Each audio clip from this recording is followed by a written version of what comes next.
I returned home on a humid evening, exhausted from a week-long work trip, craving nothing more than a cold drink and the comfort of my own bed. My house sat quiet, the driveway empty as I had left it, but something felt off the moment I pulled in. The lights in the pool house flickered faintly, and I swore I saw the shadow of someone moving inside. My heart thudded in my chest. I had locked every door before leaving, double-checked every window. Nobody should have been there. I grabbed my phone, recording as I approached, and slid open the glass door. What I saw inside made my stomach twist with disbelief.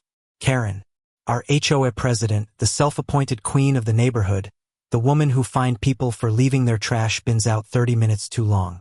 She was sprawled on my recliner by the pool, sipping from one of my glasses with a bottle of my wine open on the table beside her. My spare towels were stacked in a basket, my pool supplies scattered across the deck, and her clothes, her actual laundry hung across the railing like this was her personal villa. When she saw me, she didn't look embarrassed. She didn't apologize. Instead, she looked irritated, as though I was interrupting her. "Oh, you're back early?" she sneered, not even rising from the chair. "You should have told the board. I've been staying here, making sure your place wasn't vandalized. You should be thanking me." I stood there frozen for a second, my recording catching every word. Then I demanded, "Get out of my pool house right now. This is trespassing." But she only smirked, rose slowly, and picked up her phone. In one practiced motion, she dialed 911. "Hello? Yes, this is Karen, president of the HOA. There's a man here threatening me in my residence. Please hurry, looks dangerous." My jaw dropped. My residence. She was calling the cops on me for walking into my own pool house. Rage surged through me, but I forced myself to stay calm, the phone still recording in my palm. "That's my house, my property. You're squatting here illegally, and you know it." She wagged her finger in my face like I was a child. "You think a video will save you? The HOA has full authority to occupy any abandoned property for community safety. I've already notified the board. You're the trespasser here." Minutes later, sirens wailed and red-blue lights danced across the water.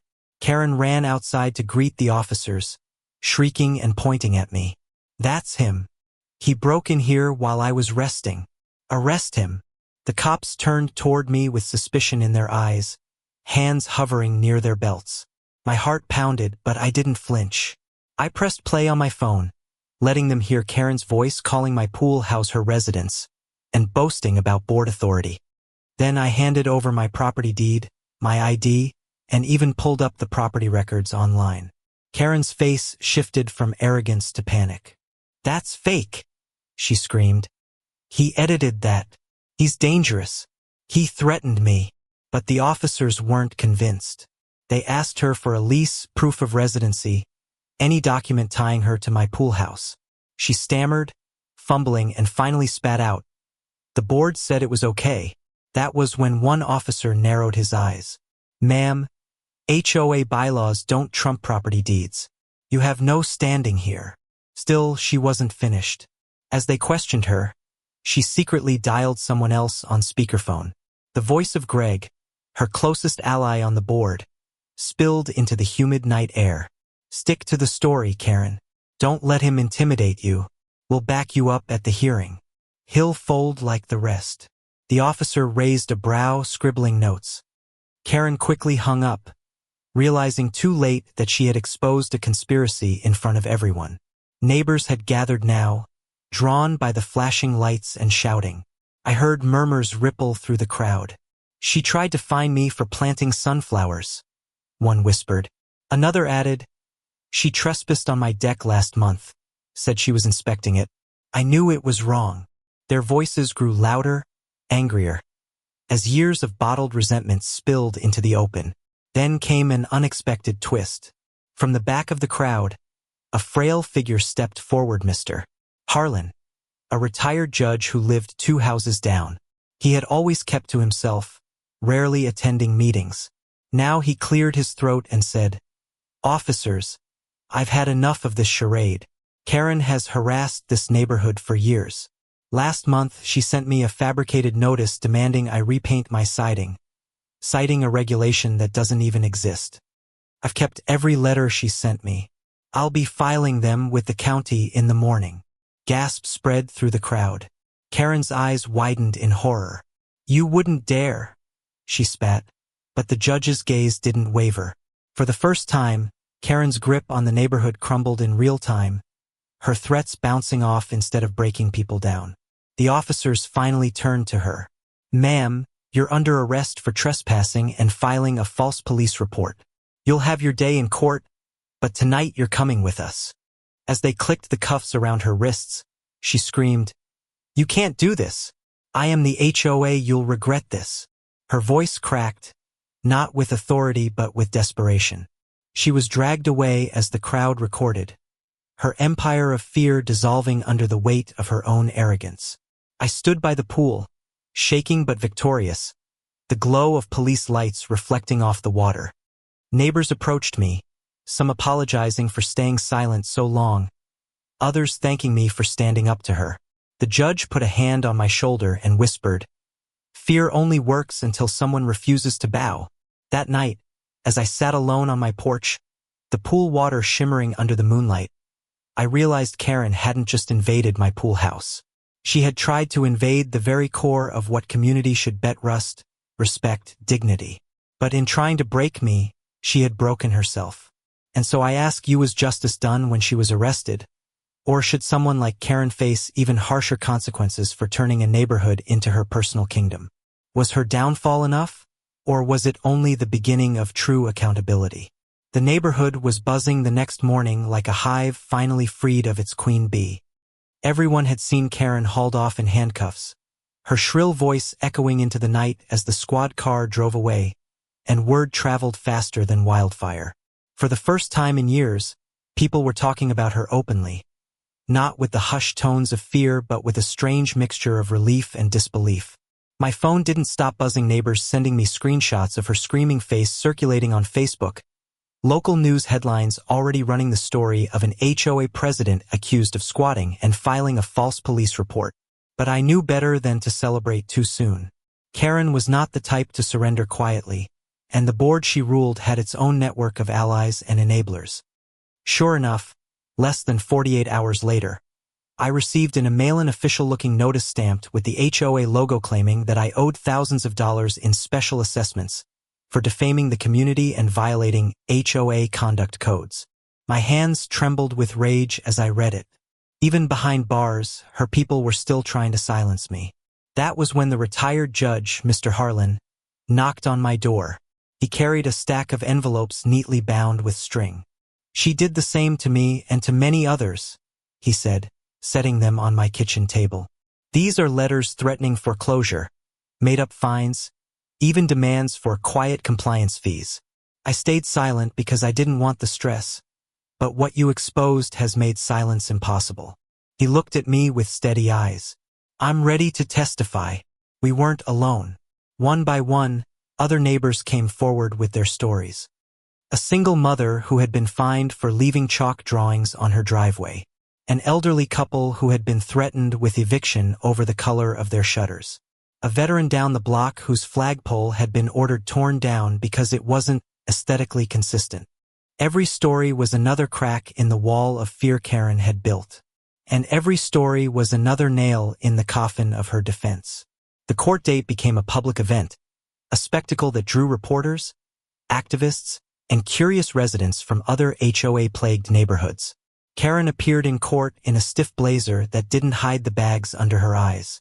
She still tried to carry herself like royalty, chin high, eyes blazing with contempt. But her voice trembled when the prosecution played the video of her calling my pool house her residence and demanding I be arrested. Her defense team scrambled, painting her as a misunderstood leader unfairly targeted by disgruntled neighbors. They even tried to claim I had invited her to use my pool house while I was away. A lie so absurd the gallery erupted in laughter until the judge banged his gavel for silence.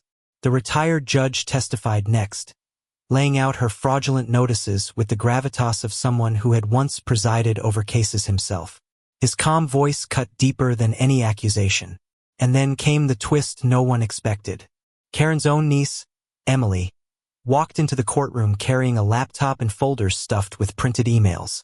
Her hands shook as she approached the stand, but her eyes burned with determination.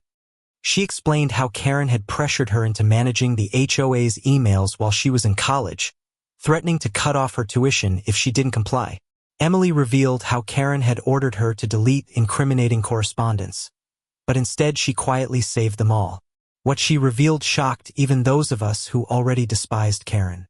Not only had Karen squatted in my pool house, she had a pattern of using temporary occupancy claims to seize control of vacant or unoccupied properties, often flipping them to her developer allies for profit. She had used intimidation, falsified violation letters, and threats of legal action to drive homeowners into despair. Emily's voice cracked as she read Karen's own words. "Fear keeps them quiet. Silence is power. I am the law here." The gallery gasped. The judge leaned forward, visibly shaken. Karen, for the first time, dropped her mask of arrogance and shouted at her niece, "You traitor! You ungrateful little brat! You'll regret this."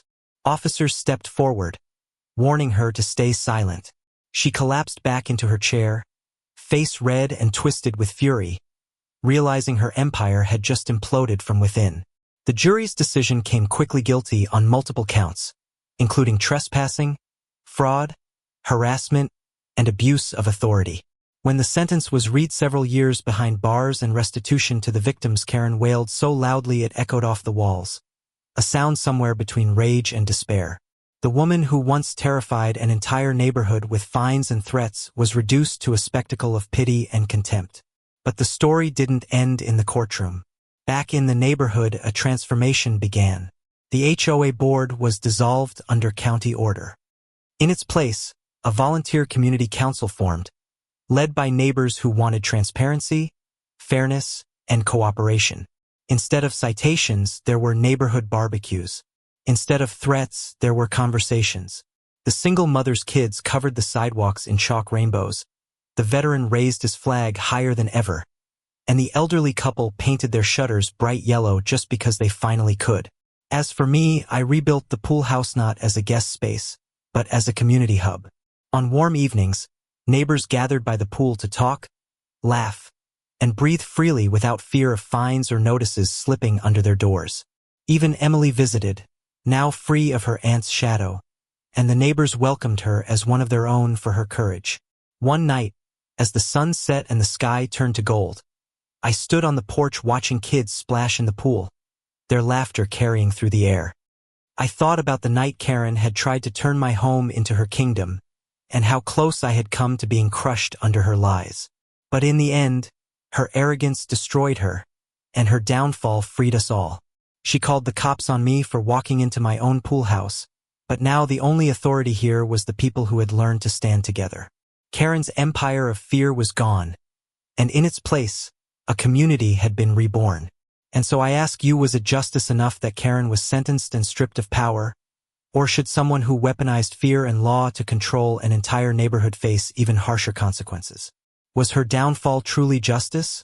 Or was it only the first step in holding people like her accountable?